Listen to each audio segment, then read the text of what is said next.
Ready?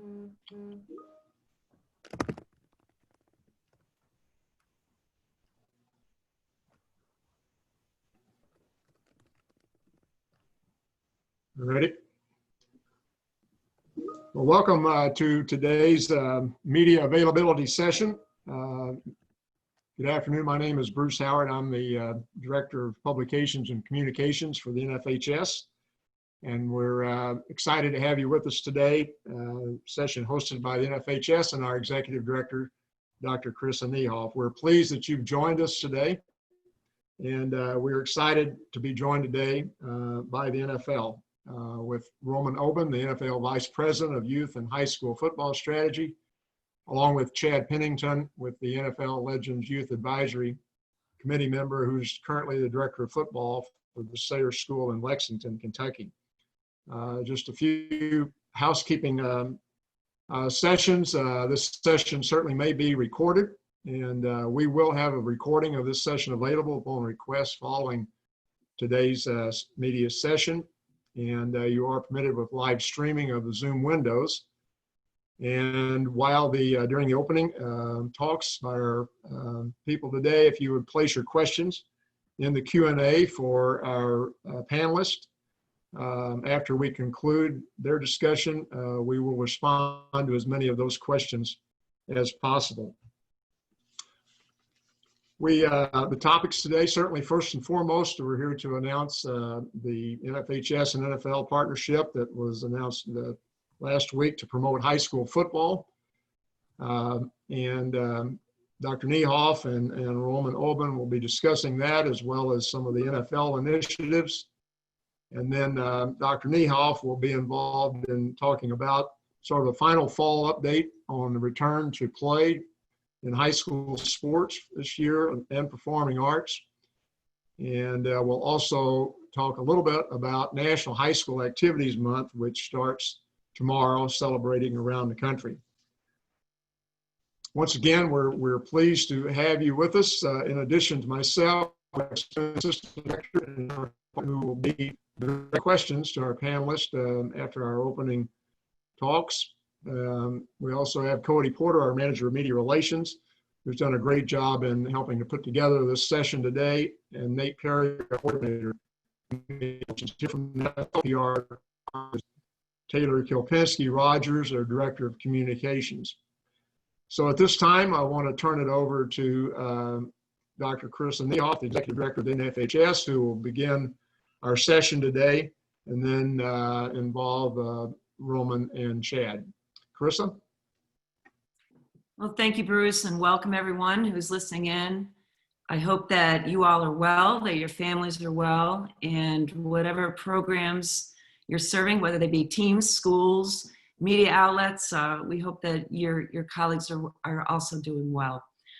We are just absolutely thrilled to be able to feature this session today and this information, especially focused on this partnership between the NFHS and the NFL. Before I turn it over to Roman Oben and Chad Pennington, I just wanted to provide a little bit of background as to how this partnership came to be. And have to start by saying we love football. We love football at every level. We need football at every level, and the NFHS certainly is a strong advocate for the sport. We have, for years, paid attention to participation numbers in the sport of football. It is far and away our largest participation number in terms of high school sports, with well over 1 million young people playing. We hope that the numbers continue to grow, but we also know that there's inherent risk in the sport. And about a dozen or so years ago, we saw the energy around concussion concerns, very, very legitimate concerns coming out through data that's looking at research into injuries, in particular head injuries. So we knew that we needed to really pay attention to collaborating with other organizations, to looking at better ways to implement research, educational programs for all stakeholders in the sport. And we knew that within our membership, we needed to kind of get our hands in and come together to really talk about the sport of football. As we started to do that, we saw a slight decline in participation over the previous few years. Overall participation in 11-player football had dropped a little bit. However, we saw a slight increase in the numbers of programs. So we really wanted to better understand what those numbers were about. More than just doing a participation survey, but really going right to the kids that are playing, the parents that are supporting kids, the coaches, the officials, the athletic directors, to try to get a better sense of what these dynamics are around the sport. About 3 years ago, a number of our state association executive directors and commissioners thought the issue was important enough that they started to convene meetings. They invited the NCAA representation to these meetings, the NFL, through the NFL office, through former players, through some coaching. And we started to have regular meetings to talk about how we can best collaborate around advocacy for the sport of high school football in particular. USA Football has been a part of these meetings. The American Football Coaches Association has been there, as well as individual coaching associations in various states.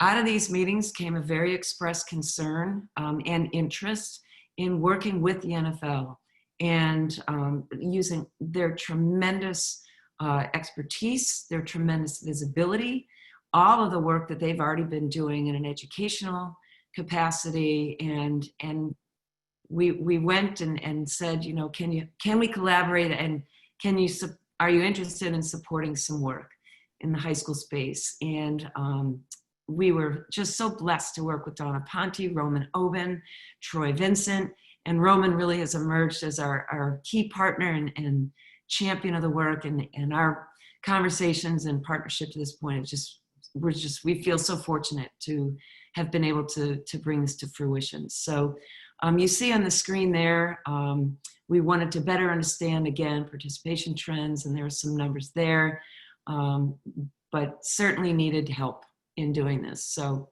we're thrilled about the partnership, thrilled, Roman, you could be on the call today, and Chad from the NFL Legends program, which is fantastic, and you can share more information about the work that you're doing there.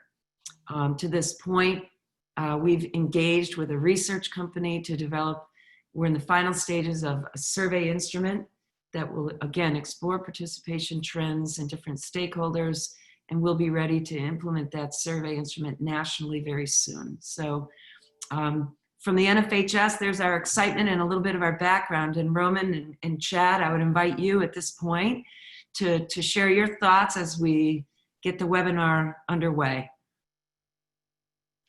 Thank you. Thank you very much. And it's always great to be on. We've been on the tour for about a week here with these a lot of Zoom panels and just educating folks about how the game has really progressed and how it's moving. I wanted to talk specifically about two things: our NFL Play Football initiative, and then our Way to Play, which is a league initiative. So the NFL Play Football initiative is really a year-round initiative, and it encompasses all 32 clubs in their markets, aimed at growing the game and celebrating youth and high school football community, and really celebrating coaches and showing the value of participation.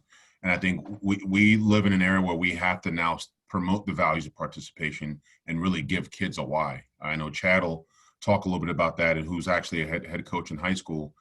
Many of us, many former players or legends or high school or youth football coaches that work with our clubs, clubs that we played on. I know Chad played on a few clubs. I played on 4 different teams throughout my career, but we also want to show that we really care about the plight of the high school coach, not just the ones that have 4 or 5-star athletes that end up in the SEC or the Big Ten or what have you. So we want to show that we care about the plight of the high school coach. And then a lot of these initiatives, given what's happened in the last few months with the COVID pandemic, Way to Play, Nike 11 online, we've really had to learn how to engage people digitally and virtually, just in a different way. And so when I said this earlier on the staff meeting, that we went from looking at a generation that was led by technologies and tablets to now they appreciate going back outside, appreciate being on a team, participating in a sport and activity. And obviously we're in the business where we think football is the greatest of all the sports for any young person. But again, speaking of our way to play, just in our third year, we want to promote proper playing technique. You probably saw a few years ago where players were getting fined for illegal hits to the quarterback or hits after the play or crackback blocks and some of those things. And me and Chad, or maybe many of us on this call, come from an era where you weaponized your helmet and you did some of those things, and that just wasn't the right way to do things. And so now that we know better, we have to do better, as Troy Vincent, our EVP, says. So several NFL head coaches, current players, and legends have done a lot of videos with this high school, the Way to Play Award, which is what I'm talking about now, and including Orlando Pace, who I'm an offensive lineman, so he's a Hall of Fame offensive lineman, and people like Willie McGinnis has done videos as well. So in addition to the content, when you talk about the Way to Play High School Award itself, it's just really, we want to make sure we're featuring weekly current NFL players and high school athletes that are actually doing things the right way. We partner with Huddle now in our second year. We want to honor at least one high school player a week for demonstrating exceptional in-game playing technique, the right tackle, the right block, running down the field with the receiver who's breaking for a touchdown, if you will, and shielding the defender and not just cracking back. I mean, that's not the right way to play, but we want to reward great play and great technique. We also want to, we talk about great language, better language for coaches to use. So each school honoree receives a $1,500 equipment grant through USA Football. Obviously, some states have moved to the spring, so this gives us now really a 10-month ability to engage throughout the end of June of 2021, given a month or so Christmas break when people aren't playing. But again, we're really excited about these initiatives, and we're really excited for me as a leader in this space to see where we've gone. We still have a long way to go, and very excited about the partnership with Karissa and NFHS team. But we're really happy that I think we've used this area and this period to really do a better job educating people about resource, educating how the game is progressing, and so that anyone out there that has a child, boy or girl, 5, 8 years old, 10 years old, that's really on the fence about playing, it's always good to educate yourself about where the game is going, and that we're using our resources to do that. So for the Way to Play Award specifically, you can submit for consideration through Huddle mobile app or visiting playfootball.com. So really appreciative to be a part of this team, and it's great to do meaningful work with people that care about the space and great organizations like NFHS and Karissa and her team at the head of it. And now one of my other favorite people, Chad Pennington, who's a legend, played for the Jets and the Dolphins, and actually is very involved serving the community. So I will give it to Chad Pennington now. Thank you, Roman. It's quite an honor to be with all of you today. Chris, I want to thank you and the NFHS for the leadership that you've provided, especially during these challenging times as we're facing this pandemic. I can tell you in the state of Kentucky that fall high school sports across the board has played a major role with all of our high school student athletes with their social and mental well-being. Just from my team alone, I coach single A football here in Lexington, Kentucky. Just the attitude, the effort, the camaraderie that the game of football has given my high school football players during these challenging times, because they are being challenged in every facet of their life, has just been incredible. And so thank you for your leadership and your guidance and placing guidelines and things like that. And very grateful to KHSAA in the state of Kentucky that we're playing in the fall.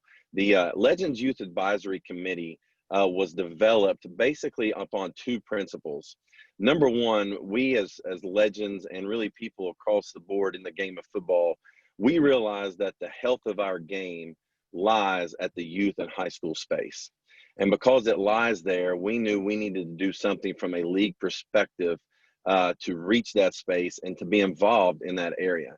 The second reason that the committee was designed was that we also know that from an NFL standpoint, we've obviously got the greatest players. We've got some of the greatest coaches, doctors, administrators across the board, the greatest information at our disposal. And so as a committee, we've been charged with how do we get this information? How do we take the techniques, the fundamentals, the medical information, all these different things, and push it down to our grassroots level?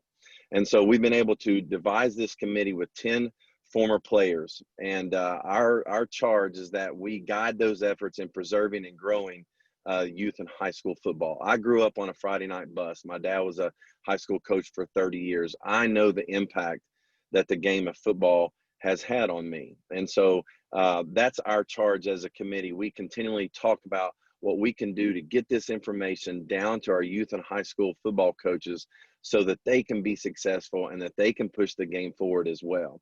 What's really important, as Roman said, is the NFL Way to Play initiative.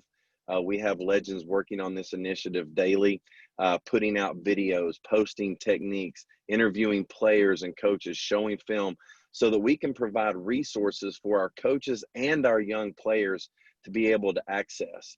Two resources that I think all of us need to be aware of: the playfootball.nfl.com website is a place that you can go and find the NFL Way to Play playbook, as well as those videos and techniques and all those different things. Also, we've created a YouTube channel, Play Football YouTube. We created this channel by going out and working with area high school coaches and players and asking them, where do you consume your content? If you're going to look for a technique or look at something, where do you go? And they all say, Coach, we're going to go to YouTube. And so we wanted to create a YouTube channel to make sure that that content was in front of them. So for any youth and high school football coach or player, those two resources are great resources, whether it be maybe having a workout during this time because your play has been suspended because of COVID, or you're looking for a technique to teach your player, or a player's trying to learn a technique from an NFL player or coach. And then finally, we have almost 1,000 legends across the nation coaching in high school and youth football. And so that's really important to us as well,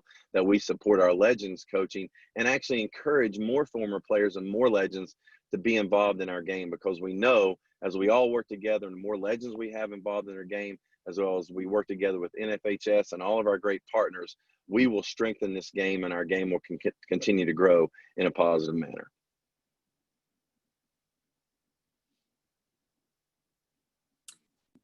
Chad, thank you for that. And Roman, I'm going to just circle back to the partnership again. I want to tell you, ladies and gentlemen, this is a significant effort that the NFL is making to support great work. It's a six-figure partnership that they have offered to us to support research. And for those of you in the high school community, you will see soon in the NFHS office in Indianapolis, a person in the role of a consultant, senior consultant for high school football. This person will not only help us to disaggregate the data that we gather in the research, but then start to work with us in the office here to strategize, to work with the NFL legends, to work with NFL staff, to work with significant leaders in the football community, to really focus in on growing the game in the high school level, growing educational efforts, getting the right messages out there, and doing everything that we can from a multi-angle approach to really talk about why football is unique, why it's so special, why it matters. And I appreciate what you said, Chad, about being in the times of COVID and the mental and emotional wellness. You know, we're hearing from state association executive directors from around the country that in many places they're experiencing an unusually high number of student suicides who are not engaged in activity. There was a research study out of Wisconsin, over 3,000 high school student athletes who were not engaged in their sport or activity and reported higher incidences of depression, anxiety, apathy, disconnect. We know that our kids need their activities, they need their sports, they need their football. So we want to really build out everything about this game, why it's important for kids, long beyond their high school experience. So Chad, thank you for the great work that you all are doing for our schools, our state associations. And Roman, thank you to the NFL so much for the very, very significant support of the work that we want to be doing and doing better. Yeah, no, thank you. And I think it's important, and I think I made this promise to you when you first came on as executive director, that I want to see a day where we're working more specifically together on the why. I think every year the NFHS numbers will come out, you know, late in the summer, like right around training camp or July, August timeframe. And I'd look at the numbers, compare them to last year, and then we report that to the clubs. But, and I know that this process starts, I think, end of the season, that you're compiling it, it's all self-reported. But, you know, given the different places that I've been fortunate enough to travel to in different parts of the country, and with all our 32 clubs, really understanding the club markets and what the issues are at each market, I used this example earlier. If you're, Minnesota, for example, you have a lot of hockey players. They all think they're going to play in the NHL in middle school, but they end up playing football a little bit later. You may go to Texas areas where it's very football heavy, but you have a growing, Latinx community, Hispanic community, that this is the first generation that actually teaches the game to their parents and not the other way around. And so when you look around the country and in terms of the why is participation dropping in other areas? Why is it stable? You've got school districts where you have to coach, you have to teach in the school district to be able to coach for the high school. If Chad Pennington's my math teacher and also my football coach, that parent is going to trust him a little bit more to teach, to coach my son or daughter. So, but that's not the same in every state or every market. So it's important to understand the why. It's important to really zero target on, what the challenges are and how we can address them, or how can we use more resources, and just to give people a better understanding of where the game is going. You talk about non-traditional participation is growing. At that 30, 40,000 number that's dropping in 11-player football, we're seeing an increase in 6, 8, 9-player. Are we just trading those numbers onto 6, 8? So it doesn't mean football dropping. People are still engaging in the game, in the sport in different ways. So, but we want to be able to do a better job, and we can only of giving people the why and understanding the research, the data, and how it all works together. But only through our partnership with you and with NFHS can we make this possible. So don't thank me. I should be thanking you that it took long enough to get this done. But yeah, I just definitely wanted to say that. I don't know if Chad, as a former player, a legend who in his own right in his community, just being a player, being in the Legend Youth Advisory Committee, how has that really helped you do a better job, just really understanding the national issue and how it affects you in the Kentucky area?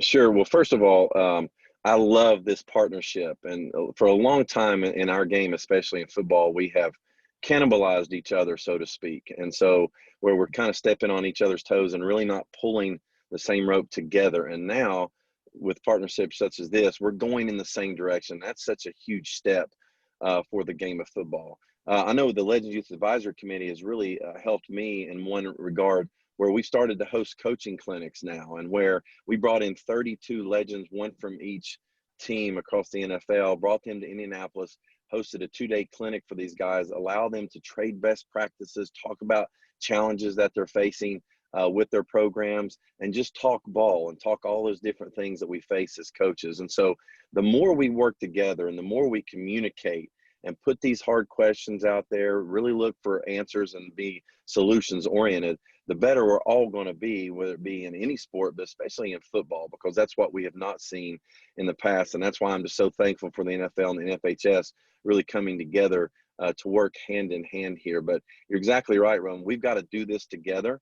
And as Roman said, I mean, we're seeing participation go up in other types of football, whether it be 6, 8, 9. Flag football's becoming really big as well. And so all of these types of football that we're playing are really important to growing our game, because we want fans of our game too. And the best way to become a fan is to play the game. And so that's really important as well. And so I love this partnership. And with our committee, we're just really dedicated to making sure that we dive into the lives of these youth and high school football coaches, as well as the players, and let them know that they're supported, let them know that we're here for them, and that we have resources available at the top level that we want to get to them at the grassroots level so they can be successful. Because we know once a player gets to the NFL, whatever he has been taught in high school and youth football, you're probably not going to change those techniques.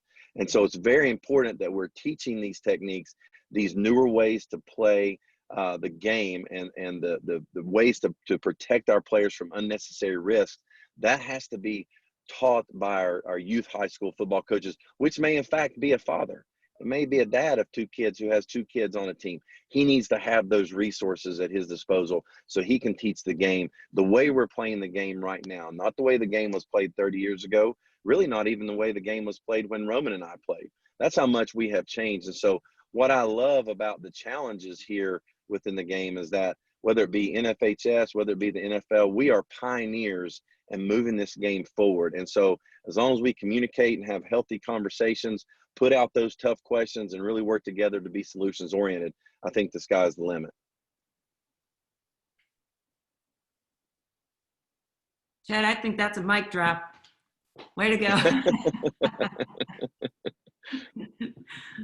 That's great. Karissa, I don't know if you wanted to address any of the other topics right now in terms of return to play or anything else. Well, sure. Have any partnership or football related questions come in, Chris? We have basically one just on the state of California. Basically, it's asking how concerning is it that a state as large as California won't play football until January? Oh, goodness. Well, yeah. California is unique. I mean, not only is there COVID, but there's fire. So I think they have a number of concerns out there that have contributed to the decision to put all of the energy and complexity that has to do with organizing the different sections out there to ultimately lead to some sort of tournaments championship experience. With the tenuous environment out there and COVID and a huge state, the fact that they're even able to plan for January, I think is terrific. We're seeing that in other states as well. And that's probably a good segue into the discussion about what's happening nationwide with participation, because there are other states. There are a handful of others. And I don't know, Cody, if you have your map there, most recently, we have 31 states that have modified fall, but you'll see the red states here, and we're down to fewer that have decided to wait until the spring, nothing in the fall here. And then there is a football specific map that also indicates where fall football is not being played. But when you look at Oregon, Nevada, California, you have bigger issues than COVID that are challenging them. And we're just pleased that they're shooting for a spring season. We do not have a state at this point that has canceled football entirely for the 2021 year. And we hope it stays that way. So if anything, in the last week and a half or so, we've seen the pendulum kind of shift back so that a few states that used to be red on the map are now actually blue, and they are re-engaging in fall activity. And we attribute that to the real push from the grassroots. You know, Chad talked about grassroots. People that are saying we need our activities, we're educated, we've got protocols in place. We're going to use our voice, we're going to use our energy, and we're going to ask to come back. And governors and state education agencies and health agencies are working together and looking at what other states are doing. We just got some information the other day from one of our executive directors who did his own kind of informal research and quite honestly called up the executive directors of 17 states who are competing in football. And up through September 14th, he shared that of over 7,500 contests that were scheduled in high school, only 1.7 of those games were not able to be played. And we were really excited about that number. Is it super scientific? No, it was based on phone calls and looking at state schedules. But that definitely was very good news to hear, because it tells us that education, phasing in of sport, protocols in place, strategies in place, everybody pulling on the same rope, it's paying off. And we're hopeful that the story just continues. And then when we move into late winter, early spring seasons for the sport of football, we hear the same story, that caution and risk minimization efforts are paying off. Very good. Here's a question about the virtual learning or remote learning. Some schools across the country are conducting all remote learning, but still playing football this fall. And weighing both the risks and rewards of the sport for kids, do you believe schools are making the right decision with this? Well, the schools are making their decisions as informed as they can be based on the COVID situation in their area, the resources they have in place. A lot of it is demographics. So if you have more densely populated areas, we're tending to see those areas coming back a little slower. All that being said, there was a strong opinion sort of early in the situation that if it wasn't appropriate to bring kids back to school buildings and classrooms, then it should not be appropriate to bring them back to playing fields. And actually, we're starting to see a shift in that opinion. We've watched the bubble approach happening at the professional levels. And now some folks at the high school levels are saying, you know what, maybe if they're learning virtually at home and we have controlled measures for re-engaging them in sport, that might be kind of a bubble approach. And maybe that's a better way to go because we have better access to contact tracing. But what we are also hearing from states is that, are there COVID positive cases among sports teams? Yes, there are rare occasions where that happens, but we're not hearing that COVID contagion is happening within the team environment.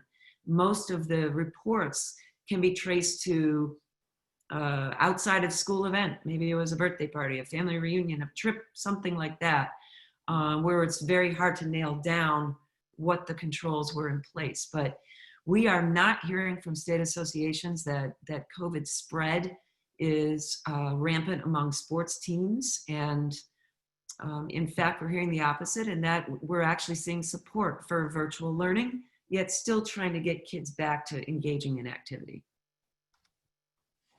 Thank you. Karissa, I'll add to that, Karissa. I know I've had some colleagues of mine who their players attend a school where their student athletes or all students have the option of going in person or remote. And for some of those football teams, they've chosen remote just because of that bubble approach you're talking about.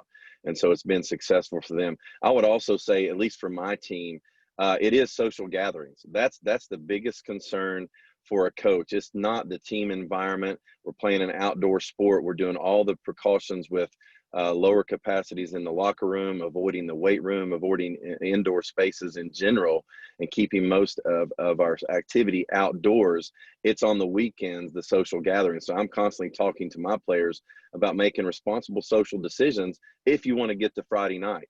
And our players, because they want to be with each other, they want to experience that brotherhood and camaraderie, and they want to play football, they've done a really good job of making solid decisions and making sure that they're not in large gatherings over the weekend.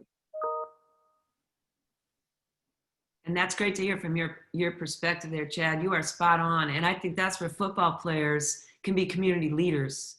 Our student athletes are our best leaders. And if they're demonstrating responsible behavior, then we would expect our student colleagues, our communities to say, look at what they're doing.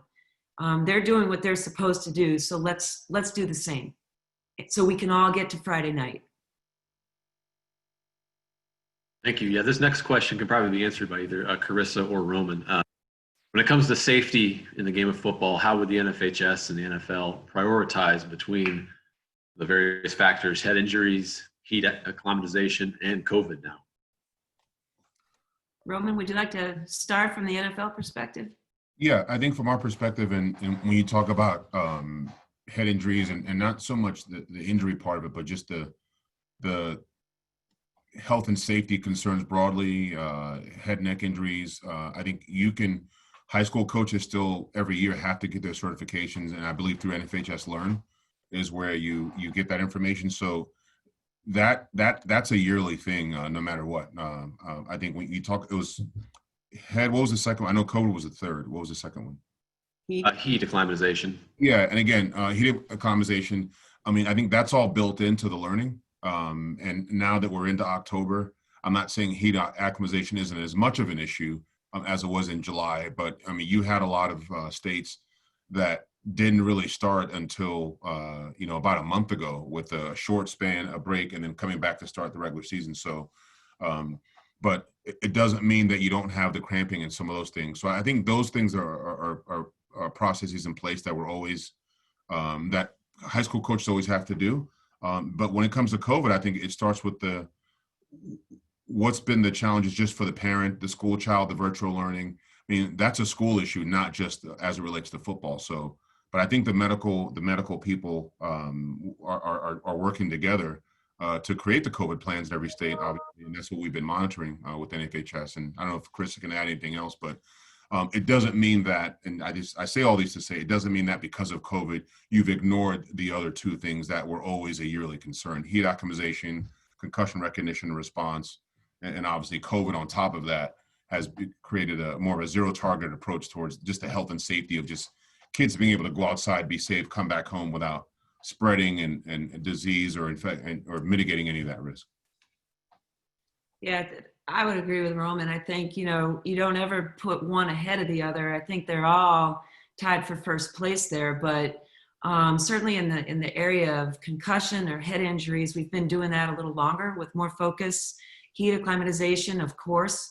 And I want to just give a shout out to our coaches out there in the sport. When you have over 1 million high school players and we hear about just a handful of heat issues that rise to the level of what we might call catastrophic, and not necessarily fatalities. Our coaches are doing a great job with their kids. Minimization efforts are there, and strategies and precautions, but obviously any is too many when it comes to incidences where a player is at risk. So, we're always looking at concussion, head injury, always looking at heat, and cold for that matter, depending on where you're playing and what point in the year. But and certainly COVID, and they're all important. And I would throw a fourth one in there, and that's mental and emotional wellness.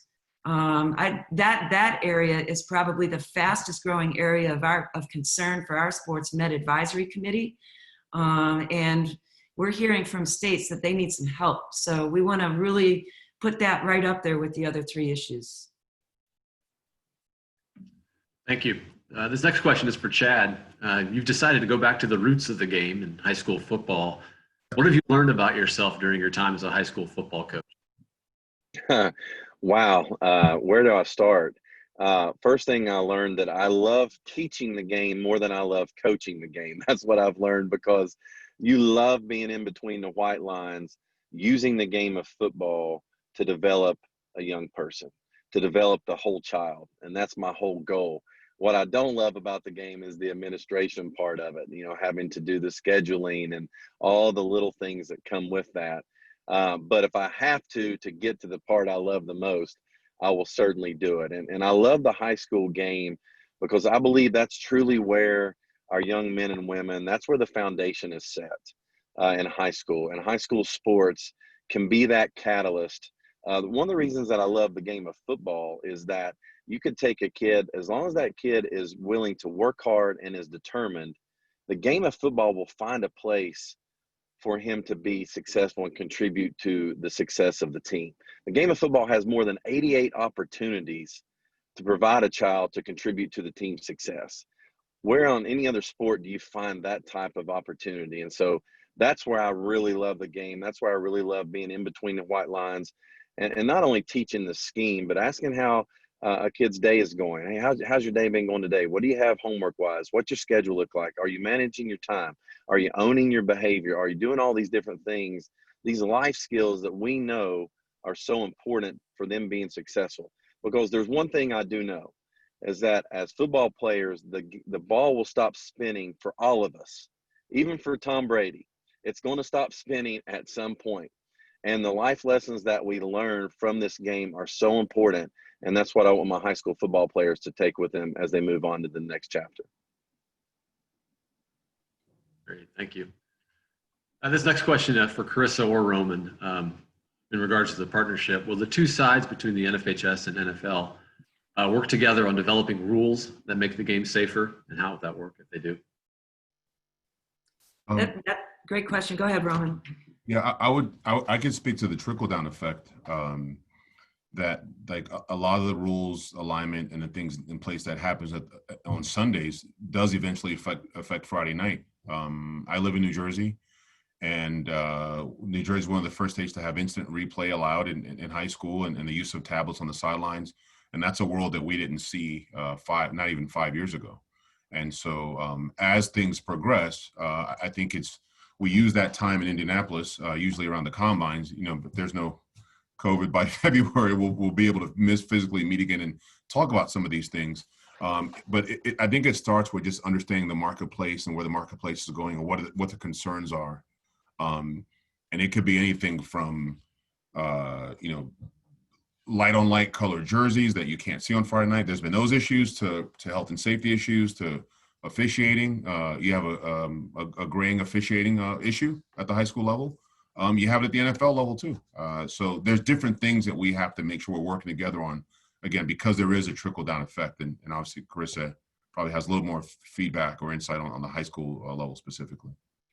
Well, we absolutely appreciate the trickle-down effect, and I'm glad you mentioned that, Roman, because we absolutely watch what's going on at the professional levels, where there are your best doctors, your best researchers, your best athletes, your best coaches, and how they execute the game, how it's played in a way that's allows the game to be the integrity of the sport is intended, but also the safety of the players.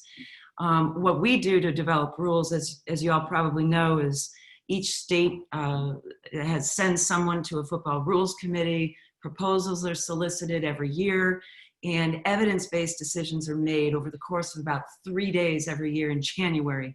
Hopefully we'll be there in person again this year. But really it's based on evidence that we see coming out of the NFL, also out of the NCAA ranks, what our sports med specialists and doctors are saying about what needs to be considered as best practice, and what our coaches are doing that demonstrate increase in skill while also decreasing, wherever possible, some injury risk that doesn't need to be there. So we watch, we listen, we learn, we invite somebody like Chad. We want to hear from high school coaches as to what's really going on the high school field. To inform what's best for the high school rules. And maybe it's different from NFL rules in some ways, or collegiate rules in some ways. But what's most appropriate and fit for the high school player between the ages of 13, 14, and 18? Thank you. Next question is kind of a multi-part question for Chad, basically about the experience of coaching this season. Have you had any positive tests on your team? What has generally been your response to how it's been handled, and what's it like coaching without fans in the stands? So basically just what's it been like coaching this season during COVID? Well, it's certainly been a challenge. Sometimes I'm completely exhausted with all the measures that we take, but that's because we want our children to have a chance to play on Friday night.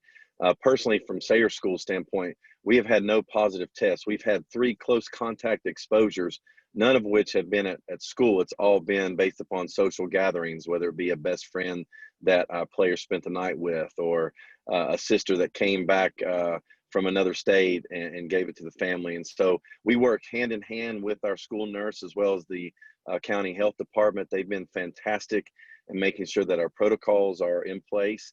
Our school has done an excellent job with its own protocols to make sure that our students are safe and healthy while on campus.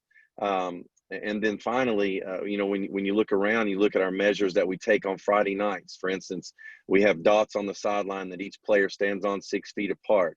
Every player wears a net gaiter. So if they're on the sideline, they pull the net gaiter up, and when they go back in, they slide it back down. Our players know to wear masks in the locker room. They know to wear masks during walkthrough. One thing that you learn about the game of football is the one constant is change, which means you have to be adaptable. And coaches and players do a great job of adapting to the environment and the surroundings and the things that they're asked to do because they have a love of playing the game. And our school has been no different in that regard. Thank you. We don't have any more questions in the Q&A right now. If you have a late question, you can put it in there really quickly. But we do want to mention that tomorrow begins October and National High School Activities Month. And I don't know if Dr. Niehoff would like to speak a little bit about that before we end.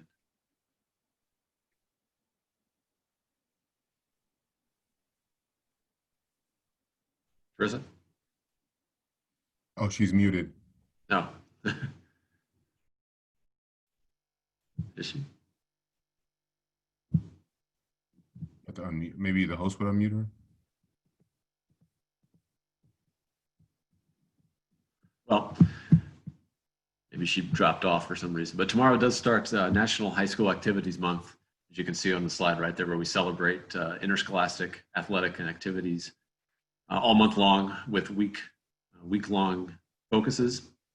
You can visit nfhs.org/HS Activities Month to download a toolkit to find all sorts of resources to celebrate it. Sorry about that, guys. Oh, that's fine. I got stuck in the PowerPoint.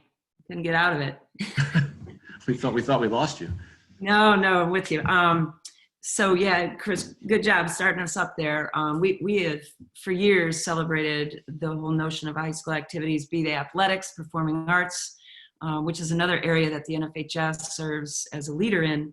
Speech, debate, music, theater, academic quiz bowls, things like that. And we used to do a week. We've expanded to a month, and we'll have different themes each week during the month that recognizes not just the activities and the kids, but the coaches, the advisors, and everyone who's involved in supporting the existence of these activities and the great benefits that kids realize through participation. So we've developed a toolkit of information with some ideas on how schools can celebrate this month. We'll be really ramping up our social media communications and celebratory stories, really just trying to be champions for what happens in high schools. And football is certainly going to be celebrated as one of those great activities for the month. If anybody has any questions, feel free to reach out to us. You'll see a link there. If you have any questions about the toolkit, what kinds of things schools might be encouraged to do, the Case for High School Activities booklet that we've done for years, which really captures anecdotal support, some research data, but feel free to contact us for more information.